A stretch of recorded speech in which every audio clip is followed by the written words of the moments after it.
जय हिंद दोस्तों, स्वागत है आप सभी का जीएस की पाठशाला में। दोस्तों, ये इंडियन ज्योग्राफी वाली जो सीरीज़ चल रही थी, झांकर प्रश्नों की जो सीरीज़ चल रही है, उसका ये तीसरा वीडियो है।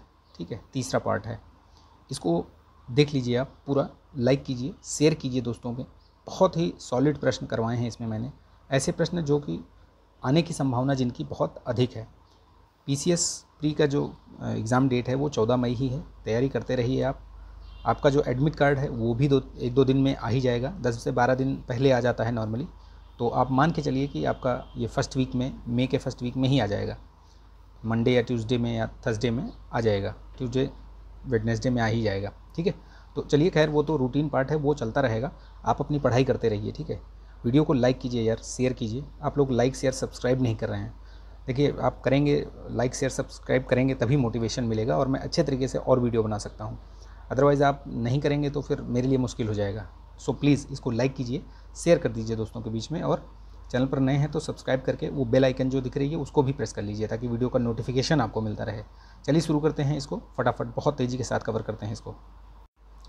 इसकी PDF आपको टेलीग्राम चैनल पर मिल जाएगी, उसकी लिंक दी हुई है, उसका शेयर किया हुआ है डिस्क्रिप्शन बॉक्स में, वहाँ से आप ज्वाइन करके ले सकते हैं। ठीक है, तो बहुत ही बेहतरीन प्रश्न करवाए हैं ये। आगे आगामी जो भी परीक्षाएं हैं, चाहे UPSSC की हो, किसी भी स्टेट PSC की हो, कहीं भी ये सब वहाँ पे आपको देखने को मिलेगा।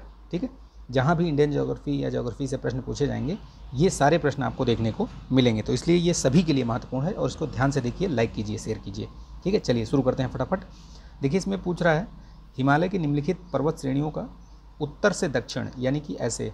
ठीक है, ये नॉर्थ हो गया आपका, ये साउथ हो गया। ठीक, तो इस क्रम में पूछ रहा है कि कैसे लगाएंगे। तो देखिए, सबसे उत्तर में आप देखेंगे तो ट्रांस हिमालय आता है। ठीक है, उसके बाद बृहद हिमालय, फिर बीच में मध्य हिमालय और फिर वाय हिमालय। तो इसका जो करेक्ट आंसर होगा बी होगा। बृहद हिमालय को हिमाद्री भी बोलते हैं, ये एक्स्ट्रा फैक्ट याद रखिएगा। ठीक है, प्रश्नों की संख्या इसमें 30-35 ही है, लेकिन जो मैं व्याख्या करूँगा उसके साथ आपको 50-60 प्रश्न मतलब आप कर सकते हैं, इतना फैक्ट बता दूंगा मैं आपको। तो ये बृहद हिमालय को हिमाद्री बोलते हैं, मध्य हिमालय को हिमाचल बोलते हैं, हिमांचल या हिमाचल जो भी बोलते हैं, मतलब दो में से एक जो भी आप उच्चारण करें उसका, वैसे शायद हिमाचल ही है। ठीक है, हिमाचल, ये याद रखना। वाय हिमालय को क्या बोलते हैं? शिवालिक, याद रखिएगा। क्या बोलते हैं इसको? शिवालिक। ये एक्स्ट्रा फैक्ट है, लिख लीजिएगा इसको। ठीक, चलिए नेक्स्ट देखिए। इसमें दिया है सूची, मैच करना है। देखिए, इसमें आप कुछ चीज़ें आपको पता होंगी, जैसे वेम्बनाड झील आपको पता है कि केरला में है। ठीक, पुलिकट झील आपका आंध्र प्रदेश में पड़ती है। चिल्का आपको मालूम है राजस्थान में बहुत, उड़ीसा में बहुत फेमस है। सांभर लेक आपको पता ही है राजस्थान में। तो ये सब अगर आप इस तरीके से मैच करेंगे तो आप देख लीजिए A का 2 किस में है। ठीक है, ये वाला ऑप्शन देख लीजिए, A का 2 हो गया, और हमने पुलिकट झील आंध्र प्रदेश में मिलाया था तो आपका B का 1, तो A का 2 और B का 1 ये। ठीक है, ये सही हो गया आपका करेक्ट आंसर। ठीक, ये याद रखिएगा, इस तरीके से प्रश्न बहुत पूछे जाते हैं। देखिए, इसमें से क्रम पूछा है दर्रों का, ये कौन से दर्रे किधर से कैसे आते हैं।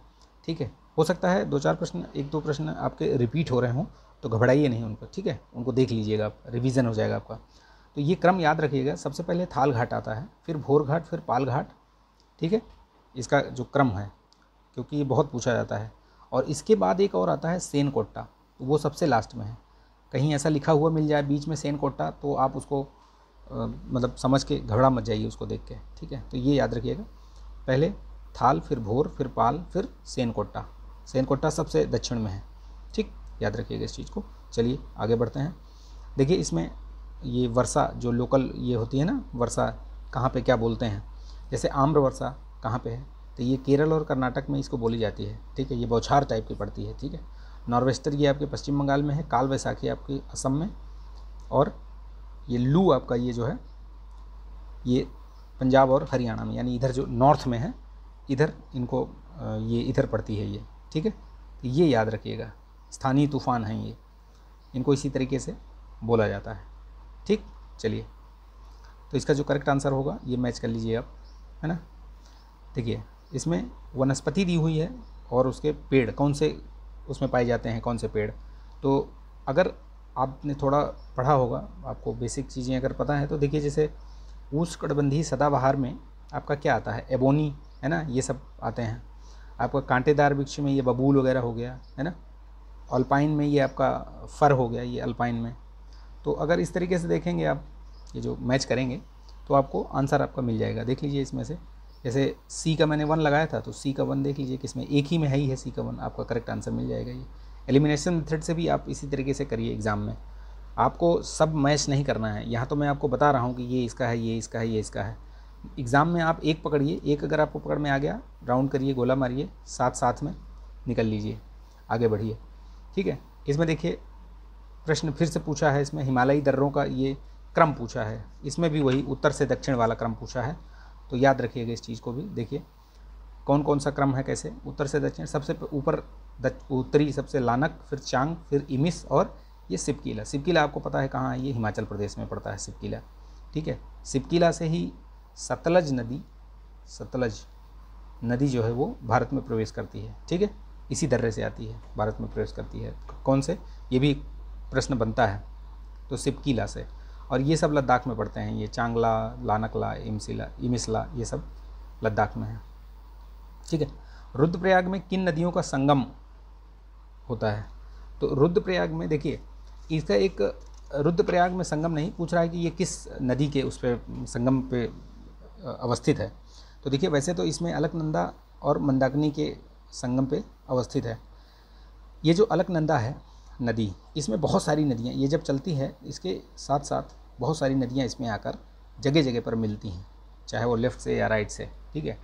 तो उनका एक क्रम है, उनका एक क्रम मतलब उनकी एक ट्रिक है, ट्रिक याद रखिए। जैसे मैं कुछ बताता हूँ, अगर आपको पता है तो बहुत अच्छी बात है, अदरवाइज़ लिख लीजिएगा। जैसे डी का मतलब क्या हुआ, ये डी से क्या होगा, देवप्रयाग हो गया, तो देवप्रयाग में देवप्रयाग, ठीक है, मैं नाम बोलता जाता हूँ, आप लिखते जाइएगा, देवप्रयाग। और यहाँ बी से क्या हो गया, भागीरथी, यानी कि भागीरथी, और यहीं से ये आगे गंगा बन जाती है।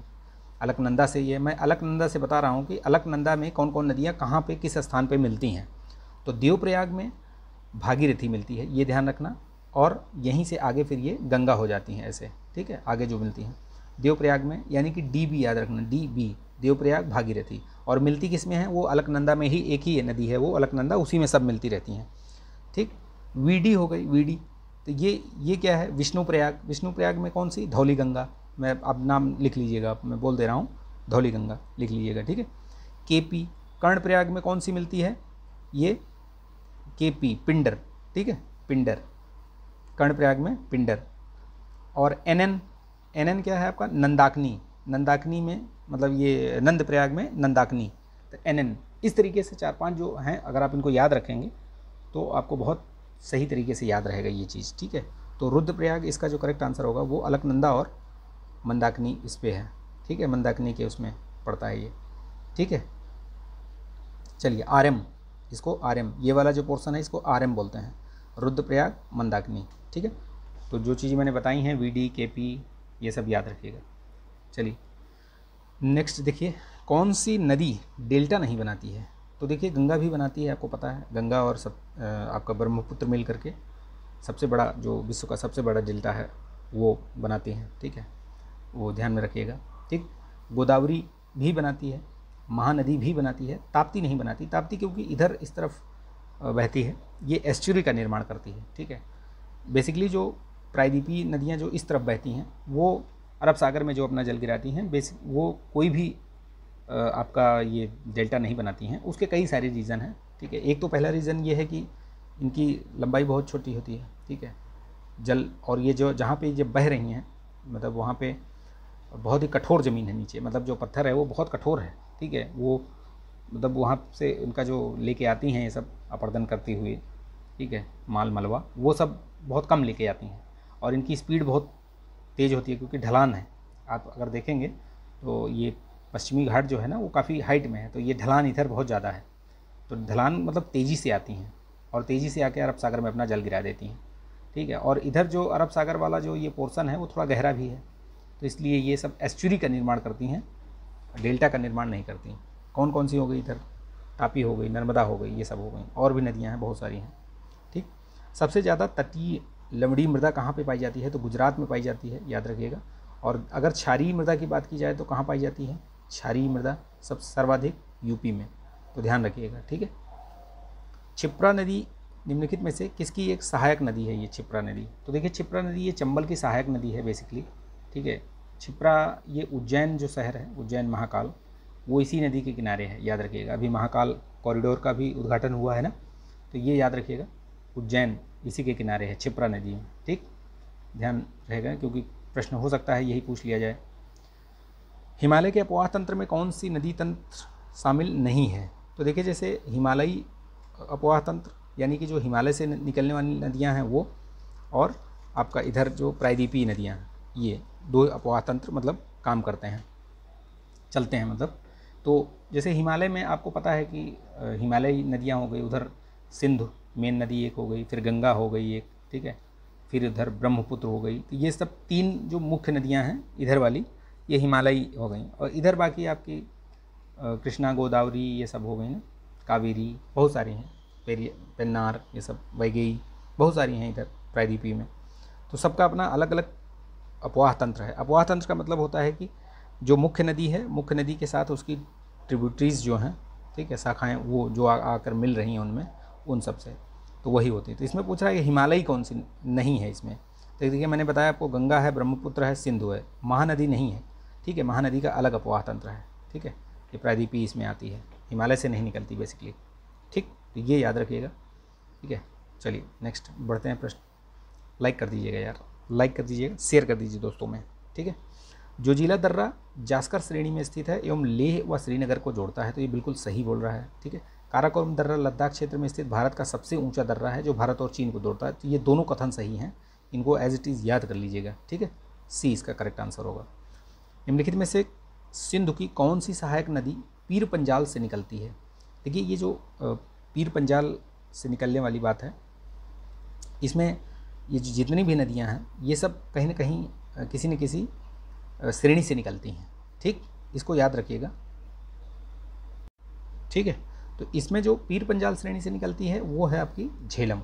ठीक, इनका एक क्रम होता है, जैसे ऊपर जो इधर हिमालयी जो सिंधु नदी अपवाह तंत्र है, हिमालयी नदियों में सिंधु नदी, तो सिंधु नदी में देखिए क्रम बता रहा हूँ मैं, वो क्रम याद रखिएगा।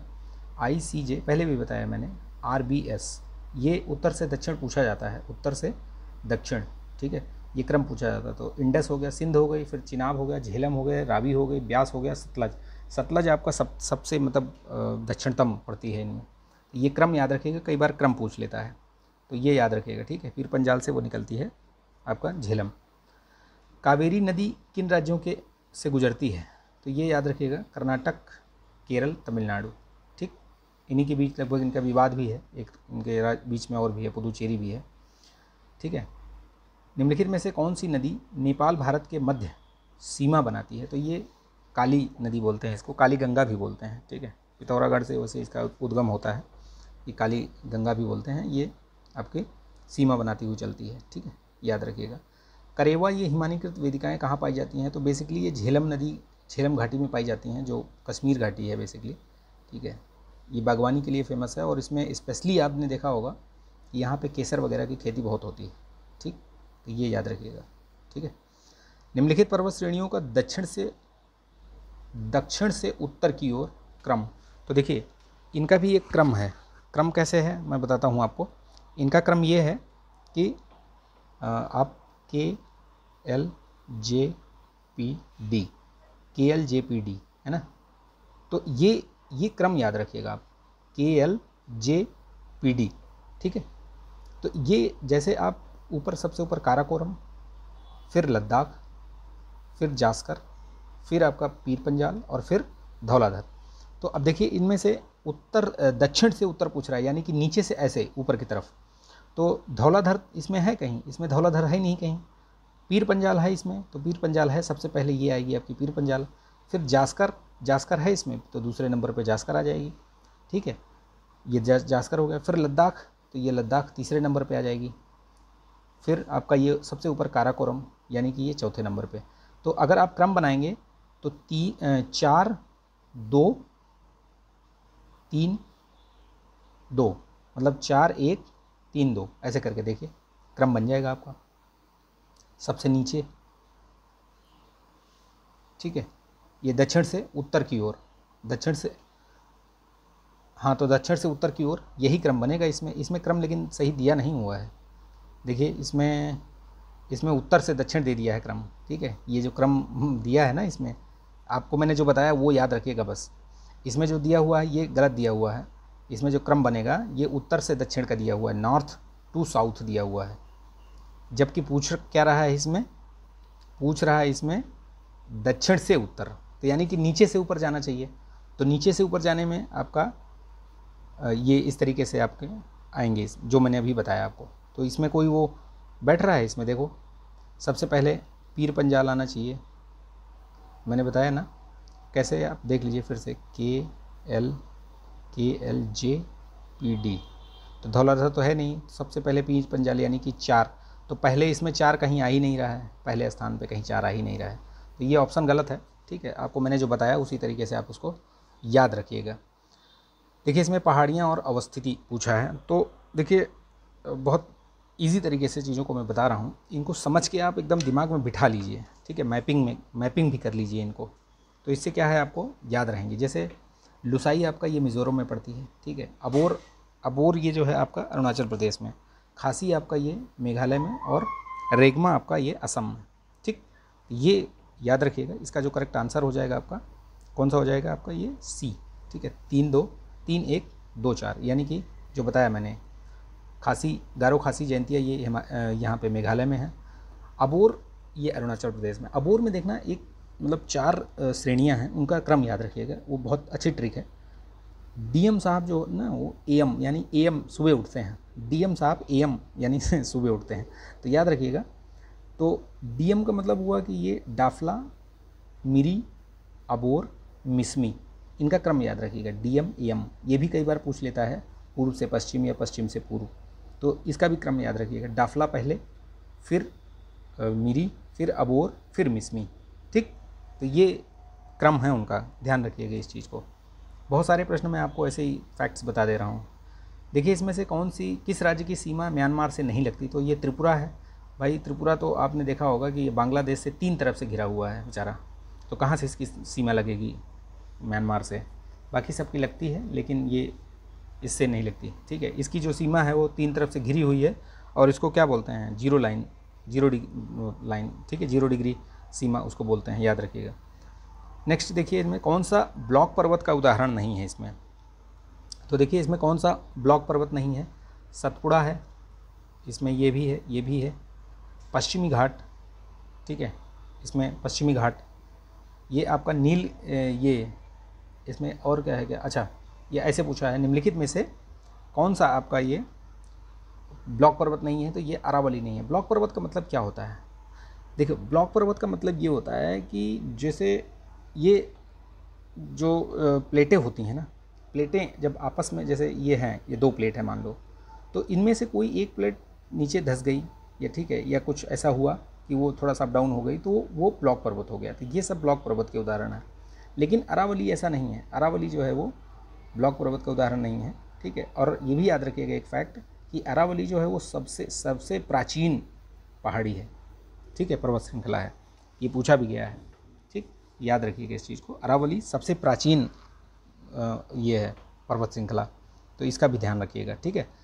अगर हम वैश्विक स्तर पर बात करें तो सबसे जो लंबाई में सबसे बड़ा जो मतलब सबसे लंबा ब्लॉक पर्वत है वो सियरा नेवादा है, ठीक है, सियरा नेवादा, ठीक, यूएसए में, याद रखिएगा इस चीज़ को। चलिए देखिए निम्नलिखित में से कौन सी पर्वत श्रेणी मलयगिरी के लिए श्रेणी चंदन के वनों के लिए फेमस है, तो ये मलयगिरी है, ठीक है, उड़ीसा में पूर्वी घाट में पड़ती है ये मलयगिरी, याद रखिएगा, ठीक है। कमेंट करके आज बताइए आप लोग कि पूर्वी घाट की सबसे ऊंची चोटी का नाम बताइए, कमेंट कीजिएगा, ठीक है। आप लोग कमेंट भी नहीं करते हो यार, अच्छा लगा, बुरा लगा, क्या लगा, कुछ भी नहीं बताते हो, तो प्लीज़ अगर अच्छा लगा तो यार लाइक करके और अच्छा सा एक कमेंट लिख दिया करिए कि हाँ यूज़फुल रहा, नहीं रहा, क्या है, ठीक है। निम्नलिखित राज्यों में से किसकी सीमा बांग्लादेश से नहीं लगती, तो देखिए त्रिपुरा तो 3 तरफ से घिरा हुआ है, तो लगना ही लगना है वो तो। मेघालय आपका इसी टच होता है, ठीक है, मिजोरम भी टच होता है, मणिपुर बेचारा उधर कोने में पड़ा रहता है, मतलब पीछे एकदम म्यांमार से लगा हुआ है उधर, तो ये चीज़ याद रखिएगा, इसमें मणिपुर है, ठीक है। भारत का दक्षिणतम बिंदु याद रखिएगा कहाँ पे है, तो दक्षिणतम बिंदु आपका ये ग्रेट निकोबार में है। अगर मुख्य भूमि का पूछा जाए तो वो कन्याकुमारी, ठीक है, मुख्य भूमि। इसमें दक्षिणतम बिंदु इंदिरा पॉइंट नाम दे दिया है तो वो ग्रेट निकोबार में है, जहाँ पे 6 डिग्री 4 मिनट ये अक्षांश, उत्तरी अक्षांश याद रखिएगा, ठीक है, 6 डिग्री 4 मिनट। और कन्याकुमारी वाला ये जो यहाँ पे है इसके पास में वो है 8 डिग्री 4 मिनट। इसका जो एक क्रम है वो याद रखिएगा, जैसे ये आपका ये मतलब ये भारत हो गया है। एक मिनट, थोड़ा मैपिंग में हाथ कमज़ोर है, ठीक है। मान लीजिए ये ऐसे ऐसे करके ऐसे, ठीक है, और इधर ऐसे ऐसे, ठीक है। तो ये मैप तो वैसे नहीं बनाया ये ढंग से, लेकिन याद रखिएगा यहाँ पे ये इंदिरा कॉल, ठीक है, यहाँ पे आपका कन्याकुमारी, यहाँ पे आपका किबुथु, यहाँ पे आपका गौरमाथा, ठीक है। ये याद रखिएगा, पूछता है ये, कई बार पूछ लेता है, ठीक। चलिए, मर्ग से आप क्या समझते हैं? तो मर्ग बेसिकली ये मध्य हिमालय पर पाए जाने वाले घास के मैदान हैं। मर्ग आपने सुना होगा, जो गुलमर्ग है ना, जाते हैं लोग घूमने, गुलमर्ग, सोनमर्ग, ठीक है। तो ये सब क्या है? ये सब घास के मैदान हैं मध्य हिमालय में पाए जाने वाले। गॉडविन ऑस्टिन केटू, ये केटू ये जम्मू कश्मीर में बेसिकली, अब जम्मू कश्मीर क्या, अब लद्दाख है ये बेसिकली, ठीक है। पहले जम्मू कश्मीर था, अब तो ये लद्दाख में पड़ता है। तो ये याद रखिएगा 8,611 इसकी जो मीटर ऊंचाई है। एवरेस्ट के बाद ये सेकंड नंबर पे आता है वर्ल्ड में, ठीक। ये भी ध्यान रखिएगा, ठीक है। बहुत मतलब सॉलिड चीज़ बता रहा हूँ, वैसे पता होगा लेकिन फिर भी याद रखिएगा इस चीज़ को। चलिए नेक्स्ट प्रश्न देखते हैं। निम्नलिखित में से कौन सा वलित पर्वत का उदाहरण नहीं है? ठीक है, तो देखिए अभी वलित पर्वत हमने देखा था, ये आपका अरावली उधर हिमालय भी है, ठीक है। नीलगिरी ये पूर्वी घाट भी है, लेकिन नीलगिरी नहीं है। वलित पर्वत क्या होते हैं? जैसे जो प्लेटें होती हैं, वो प्लेटें जब आपस में एक दूसरे की तरफ मतलब ऐसे चलती हैं तो इनके फोल्ड से ऊपर ज़मीन उठ जाती है, और यही फिर वलित पर्वत कहलाता है। अगर ये प्लेटें धीरे धीरे चल रही हैं तो देखिए जैसे ये हिमालय की ऊंचाई अभी भी बढ़ रही है, तो क्यों बढ़ रही है? आपने देखा होगा अभी कुछ दिन पहले ही एवरेस्ट की जो ऊंचाई है वो थोड़ी सी बढ़ाई गई क्यों? क्योंकि वो बढ़ गई। कैसे बढ़ गई? क्योंकि वो प्लेटें मतलब उनका संचरण हो रहा है, धीरे धीरे वो एक दूसरे की तरफ आगे बढ़ रही हैं। जैसे इधर वाली बढ़ रही है, तो यहाँ बीच में जो है ये इसकी हाइट बढ़ती जा रही है थोड़ी थोड़ी, है ना। वो पता नहीं चल रहा है, लेकिन देखिए बढ़ गई है अभी हाइट एवरेस्ट की, तो वो इसी वजह से है। तो ये चीज़ याद रखिएगा, ठीक है। चलिए, तो ये आज के जो प्रश्न हैं यहाँ पे मतलब समाप्त होते हैं। ये जो भी प्रश्न रहे हों, 30 प्रश्न, 32 प्रश्न, 35 प्रश्न, उसके अलावा भी मैंने बहुत सारे फैक्ट्स आपको बताए हैं। अगर अच्छा लगा ये सारा जो भी वीडियो रहा, ये अगर आपको अच्छा लगा तो लाइक कीजिए, शेयर कर दीजिए यार दोस्तों में, और शेयर करने के बाद नए हैं चैनल पर तो सब्सक्राइब करके बेल आइकन भी प्रेस कर लीजिएगा, ठीक है।